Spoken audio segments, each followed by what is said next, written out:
You're listening to the Fast F1 podcast. Hello again, everyone, and welcome back to the Fast F1 podcast with me, Danny Kane. And I'm Eddie Meteye-O'Kane. And today we're talking about the 2024 Miami Grand Prix. Eddie, overall, what did you think of the weekend? I really like this one. This one had probably the most action I've seen in a race since, don't get me wrong, 2023 Singapore and then 2022 Great Britain. Yeah, there was a lot of action, and it wasn't, I wouldn't say it was a banger of a race, but it was a good race. It was a really good race. Yeah, so we're going to be kind of covering the race, but we'll also cover a little bit about the sprint weekend because the sprint race because this was a sprint weekend. But first of all, there was a lot of news leading up to this race about some movement in the paddock. Oh, lots of news, and I'm surprised how early this is so far this season. There will be so much at the later parts of the season. For now, though, the topic is Nico Hülkenberg is going from Haas to Audi. He signed a multi-year contract to Audi, which I'm surprised of. But first he's going to race at Stake Sauber. Yeah, or whatever they're called next year. That's true, too. They will be they'll be Sauber, but they may or may not be Stake or Kick Sauber. And then also the other big movement involved Red Bull. This one is huge. The last time there was gigantic news was Lewis Hamilton to Ferrari, which we found out right before the start of the season. Now we've got Adrian Newey having rumors to move to another team or just go into retirement. He's confirmed now that he will be leaving Red Bull Racing. Yeah, Adrian Newey, obviously world-famous designer for Formula One and many championships to his name between Red Bull and McLaren and Williams. So that's a big move, but that's for later times because for now he's still going to be at Red Bull, still going to be on the pit wall at every race until the end of the season this year. Well, next is going into the weekend. We've got just one free practice once again, 2 in a row after China also had a sprint weekend, and we see McLaren have a horde of upgrades. Yeah, McLaren brought a bunch of upgrades. Other teams have brought upgrades recently too, but McLaren seemed to be working really well. They were fast in practice and fast in the sprint qualifying until final sprint qualifying. Up until SQ3, it was kind of looking like Lando Norris might get pole for the sprint, but then dropped away in SQ3, and I think he only started in 6th. But the sprint itself, pretty straightforward as far as from the leader's perspective. Max Verstappen on pole and just walked away to an easy win in the sprint race. Yes, but before we get to that, though, Dad, we need to talk about a little bit more about the sprint shootout. I don't know if this was during the sprint or during free practice, but I'm pretty sure Charles Leclerc had caused a red flag due to his spin. I think that was during practice. That was during practice. Okay, I'm a little late. Sorry. But Daniel Ricciardo is the news of the hour, getting P4 in sprint qualifying. That's ridiculous. And even crazier, he held that and got 5 points. Yeah, he on the start, actually, he managed to get past and get up into 3rd place, but then lost that position back a few laps later.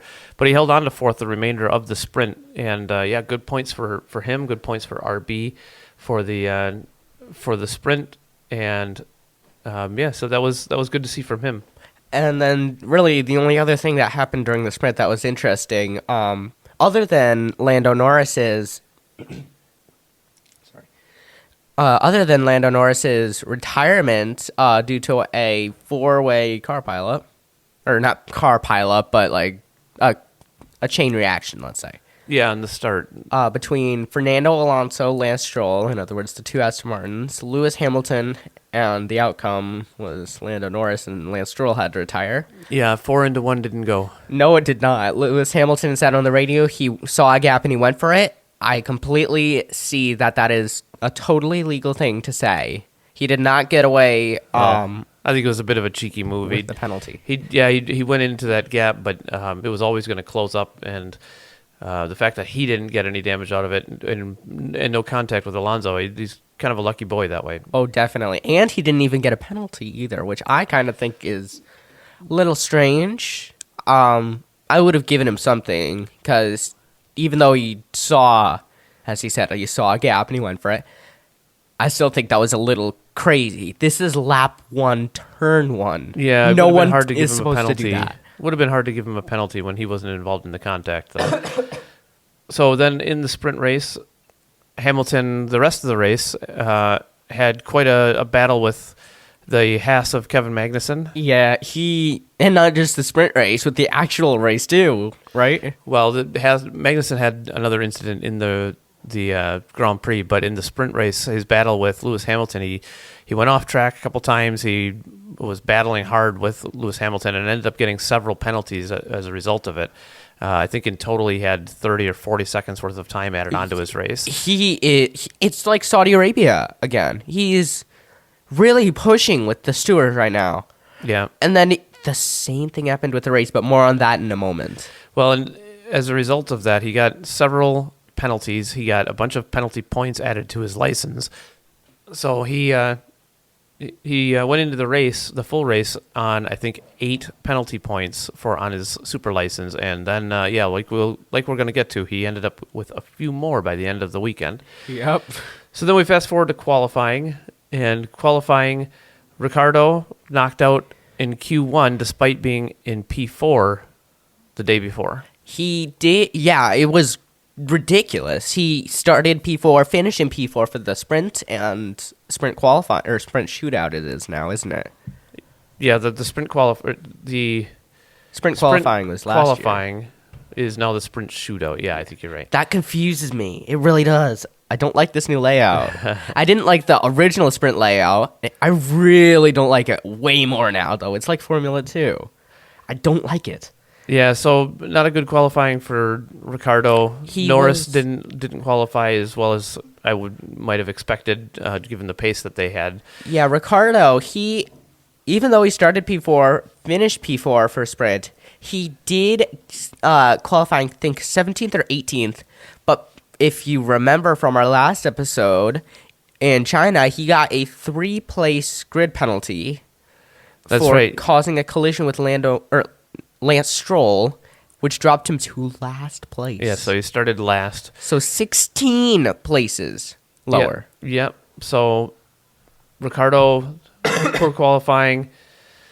And then we get to Sergio Perez, lap 1, turn 1. Oh my gosh, you need to stop. That was incredibly close to taking out his teammate, but also to taking out the 2 Ferraris. Carlos Sainz had a good jump, managed to get from 4th up to 3rd, and then dropped back again after having to take avoiding action because Perez came rocketing in like a steam train. And at the end of the race, when Verstappen was in the cool-down room, he saw it. It's because I guess he didn't see it happen at the start of the race, and he was like, "Oh my gosh!" I know his expression when he first saw it was amazing. It was crazy. And then it looked like it was going to be a Verstappen win for the first half of the race. He was kind of in first, not pulling away massively from Piastri, who ended up in second. But it was kind of just, easing slowly away from Piastri. Piastri was keeping him honest. I just want to say right now, after the end of lap 1, I have no idea how, but all 3 of my predictions were right. Yeah, because and for a long time, too. Yeah, because you had predicted Verstappen, Piastri, Leclerc, was it? Verstappen, Perez, Leclerc, or Verstappen, Leclerc, Perez. Verstappen, Leclerc, Piastri. Yes, that's right. It was Verstappen, Leclerc, Piastri, and then then Piastri managed to get by Leclerc. And it was ridiculous because Piastri started P6. He's already up to the podium, but an unlucky turn of events in the second half of the race. Well, yeah, there was the first part of it was that Verstappen cut the chicane and knocked over the bollard and damaged his floor a little bit. That brought out a virtual safety car, which kind of jumbled up the back of the pack because it was such a short safety car, such a short VSC that the leaders weren't able to pit, but the cars in the back of the field were, so that kind of jumbled them up, gave them an interesting strategy. But then a few laps later, Kevin Magnussen decided to do Kevin Magnussen things and just decided that Logan Sargent didn't need to be driving in his home race anymore. Yeah, and not just that. Kevin Magnussen drives for the American team, and for a driver of the American team to also crash into and have retire the American driver at an American Grand Prix, which, let's keep in mind, is like 2 miles away from his home. Yeah, it's like he grew up about 20 miles from the track. He could literally walk home and the race will not even be over yet. It's like... Yeah. And by the end of the race, Kevin Magnussen is 2 points away from a race ban. Yeah, so he got another 2 points on his super license. Has a race ban ever happened? They have not had a race ban since the super license, or since they started doing the point system for the super license. So the last driver to get banned for a race was Romain Grosjean. Yes, after he crashed into 2012. Hamilton and others at Spa in 2012. That was more than a decade ago, though, Dad. And that crash was part of what inspired the penalty point system, actually, because he'd had a series of crashes, but then a series of incidents, I should say, and then that big crash was kind of the final straw for the FIA. Let's go back to Baku 2021 or 2018 or something like that. When he just crashed during the safety car. Oh, yeah, it spun out on his own behind the safety car. I think Ericsson hit us. Yeah, then the team claiming that Ericsson hit him, and then Ericsson was nowhere near him. But that was a strange incident in itself. So then, because of that, safety car comes out and did not pick up Lando Norris, which was good for Lando Norris because he was the only one of the front runners that wasn't able to pit. Oh, it wasn't good for Lando Norris. It was great for Lando Norris. I mean, had he gotten into the pits before the safety car came out, he probably would have still been okay. Before it picked up the cars, I should say. But as it is, he was able to get a cheap stop under the safety car, 9 seconds. And guess where he ended up? And came out in first place. And then the safety car, bunches up the field and whatnot. So he's starting in first, Verstappen in second, but Verstappen couldn't catch him. And Lando Norris becomes the 114th race winner. Yep. So he had about half the race to do on new hard tires with Verstappen behind him on slightly older hard tires. But aside from the first corner after the restart, Verstappen just wasn't there, and Lando just kind of slowly walked away from him just enough to he ended up winning by about 7.5 seconds at the end, which is crazy. And it was a good race behind him. There was a lot of battling between Sainz and Piastri. Sainz and Piastri collided, and Piastri effectively knocked him out of the race. I think he ended up finishing 13th in the end. Sainz finished on the road 4th, but had a 5-second penalty because of that incident and ended up getting 5th place instead. But I think the most important part about all of this is that Lando Norris won. Your boy Lando Norris. And I want you to say the honors about him winning the race. I want you to be the one in this podcast. Well, Lando Norris, I wouldn't say he's my favorite driver, but... Oh, come on! I don't really have a favorite driver. I like all of them. Well, I know you like Lando Norris. Do you want I do like Lando Norris a lot. And the bigger thing is I like McLaren a lot. And this is only their second win since 2012. When they were once a pretty dominant team, in the late 90s into the 2000s, they were very strong. In the early 90s, they were an incredibly dominant team with Senna and Prost, and for them to go 12 years with only 2 wins is kind of shocking, so to speak. But it was really good to see everybody up and down the paddock was really happy for Norris. All of the drivers that came over to congratulate him after the race, these probably one of the most universally liked people in the paddock, and for him to finally get his first win and get that monkey off his back was really cool to see.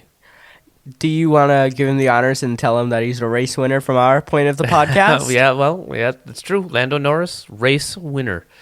Grand Prix race winner. So, because Piastri had a race win as well. Yeah, sadly, Sprint we can't race. count him. I find that very messed up. I think we could count him, but not as a Grand Prix race win. Anyways, predictions. So predictions from last week.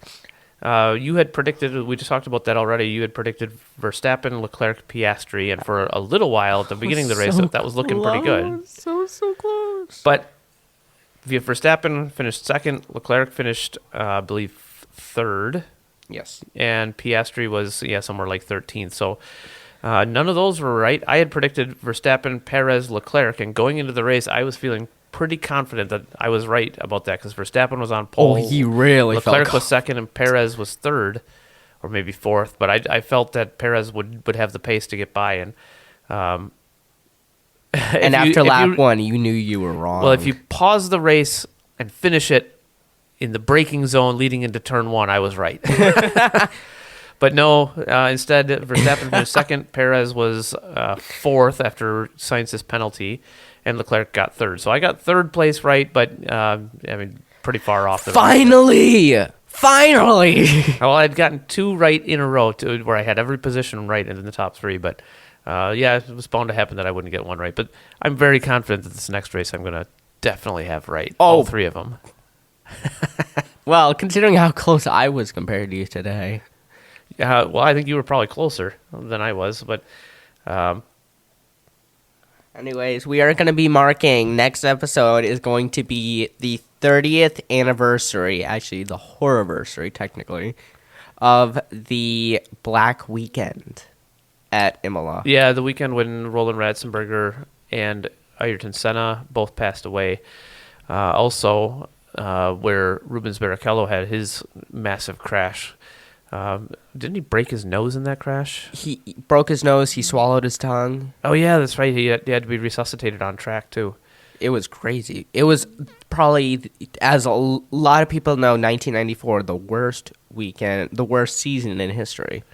Well, I don't know if I'd say that. Well, it was an exciting season, It was one of the worst weekends in Formula One history, but there were other incidents further back that were far more gruesome.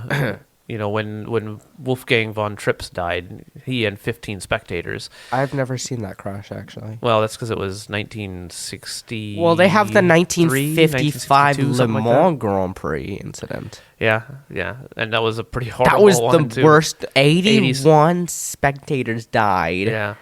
Hundreds were injured. 2 were lost. Yeah, there's kind of... How are you lost? There's not accurate numbers because they didn't really keep close track of it. But yeah, maybe we'll do a podcast about that sometime. The Le Mans Grand Prix or the Le Mans 24 Hours of 1955. But in the meantime, our predictions for the next race. What are you thinking? You don't even need to put them as lost anymore. You could just say they're dead. It's been 70 years. Yeah.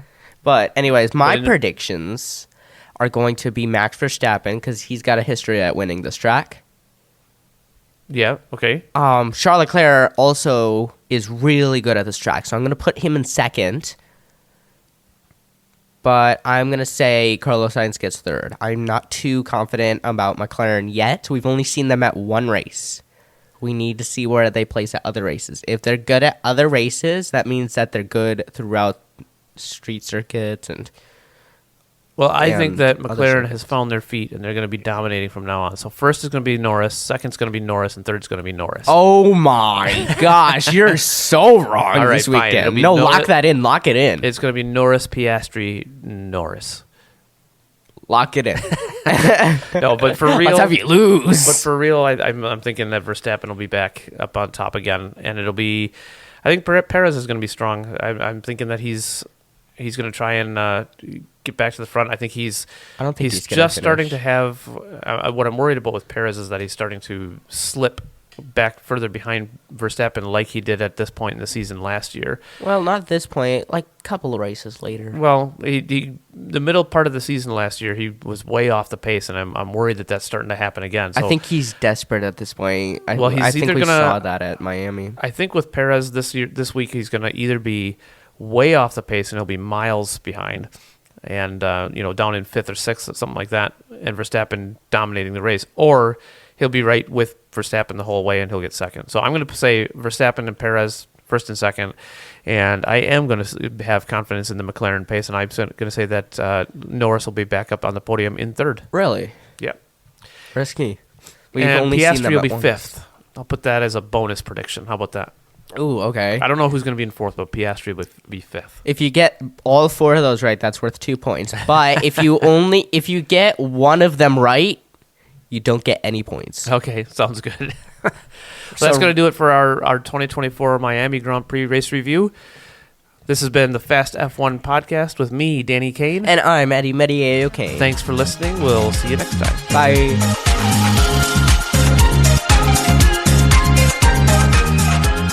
Fast F1 is produced by Danny Kane and Eddie Meteye-O'Kane.